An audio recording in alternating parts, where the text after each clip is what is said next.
Hey, what's up guys? Welcome to another video in which we are going to learn about for loop in Java programming. Guys, as the name suggests, for loop meaning doing repetitive task continuously up to a certain limit. So guys, as we can see over here, if you want to print something, let's say we want to print the numbers from 0 to 5. And in this way we can use the for loop. Instead of having the multiple println statements, we can have just single println statement and change the value of the variable one at a time. And this is the format. We first declare a variable and assign a value to it, that is 0, and then after a semicolon we have the condition, that is up to which value the variable should go. So we can use a relational operator less than, or also we can use the less than or equal to operator, and then we increment the variable value. So we can do I plus plus, or we can increment it by any other value as well, and then we can print the value. So guys, let us understand this with the help of examples. Now what we can do is, we'll clear the screen over here, and let's say I want to print the numbers from 0 to 5. So what I will do is, I will just provide the println statement, and over here I can provide the value as 0, and then I'll just copy and paste these up to 5. So guys, this is one of the ways, which is not the best way in order to print some numbers over here on the screen. So I'll just save this file and try running this code. So as we can see, 0, 1, 2, 3, 4 and 5 is getting printed. But guys, as I said, this is not the best way that we can print these numbers over here. Let's say we want to print from 0 to 100. So we cannot have the 100 lines of code over here. Instead of that, we can have the efficient for loop do the task for us. So I'll just remove this lines of code. And what I will do is, we will use the for loop. So we have the for keyword, and then we have the open and close brackets, and inside this we will have the variable, that is, let's say int, that is going from I, it is equal to 0. So guys, this is the initialization part. So we have three parts in the for loop. So the first is initialization part, where we declare a variable and initialize a value to it, and then we have a conditional part. So as you can see, we have a relational operator that we can use in order to check for a condition, and then we have the incrementation part, which increments the variable value. We can provide all these things in the for loop. So inside this we have the declaration part, and then we have a semicolon followed by the condition. So condition will be I less than or equal to 5.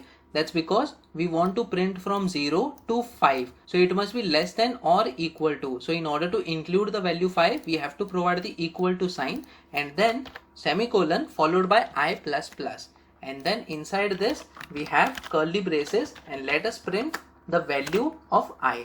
So what I will do is, I will provide the string, that is value of I is, and we have this variable name, that is I. So guys, what is happening over here is, the very first thing, that is initialization, I is equal to 0, and then after this the control flow will check for the condition whether I is less than or equal to 5. Yes, it is. So it will go for the very first time inside these curly braces. So value of I is 0 will get printed. Now guys, what will happen is, after this close curly braces is getting encountered, the control flow will go to the incrementation part, because first it needs to increment before checking for the condition as well. So I plus plus, meaning I will become 1 now, and then is 1 less than or equal to 5? Yes, in this case. So value of I will be 1, and then again the control flow encounters this closing curly braces, and then again we have I plus plus, in which case it will be 2. So 2 is less than or equal to 5? Yes, it is. So 2 will get printed, and in this way continuously in a loop I will go up to 5. And is 5 less than or equal to 5? Yes, it is. 5 will get printed over here, and then after this curly braces, I plus plus will make the value of I equal to 6, and is 6 less than or equal to 5? No, in this case. So the control flow will come out of the loop and the program will end over here. So guys, let us save this file and try running this code.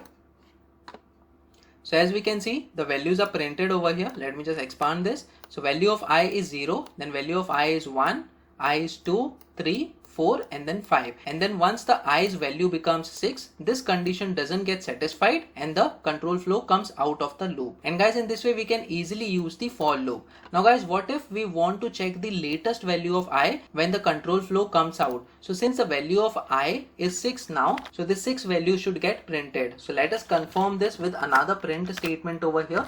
What I will do is, over here we have latest value of I is, and then we have I over here. So let me save this file and try running this code. So I'll put latest. Let's run this code. So as we can see, error exists in required projects, Java project, proceed with launch, cancel. Let us see what is the error.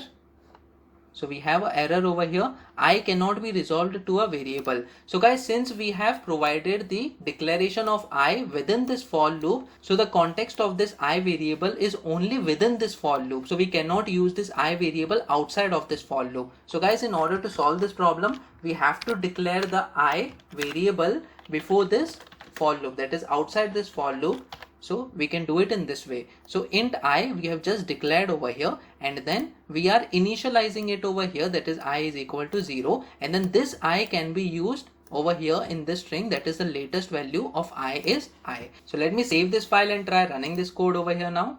So as we can see, value of I is 0, 1, 2, 3, 4 and then 5, and then we have latest value of I is 6, and that is because I had become 6 over here in this case. That is the reason why the control flow went out of the for loop. So guys, in this way we can easily use the for loop. Now guys, what if we don't want to print every number, that is 0, 1, 2, 3, 4, but instead we want to print the even numbers. So we know that I is 0 initially, so the next number that we want to print is 2, and then the next number that we want to print is 4. So what we can do is, instead of doing I++, which will just increment the value by 1, we can increment the value by 2 using I plus equal to operator, that is add and assign operator, and then we provide the value as 2 over here. So 0 will be printed first, and then it will be incremented by 2, and based on the condition those numbers will get printed. So let me just save this file and try running this code so that we can see the output. So as we can see, value of I is 0 initially, and then I is incremented by 2, and is 2 less than or equal to 5? Yes it is, so 2 will get printed, and then again incremented by 2, so 2 plus 2 it is 4. So is 4 less than or equal to 5? Yes it is, so 4 will get printed, and then plus 2, so 4 plus 2 it becomes 6. So is 6 less than or equal to 5? No in this case, so the control flow comes out, and then the latest value of I is 6 over here, which is getting printed over here. Guys, there is another important consideration. If you don't want to initialize inside this for loop, we can also initialize it outside. So we can remove this, and then we can initialize it over here. So as you can see, I equal to 0 we have initialized, and we have not provided the initialization over here. So let me save this file and try running this code. It should give us the same output, that is 0, 2 and then 4. Let us check another example where we want to print the odd numbers. So let's say I starts from 1, and then we increment it by 2 every time. So let me save this file and try running this code.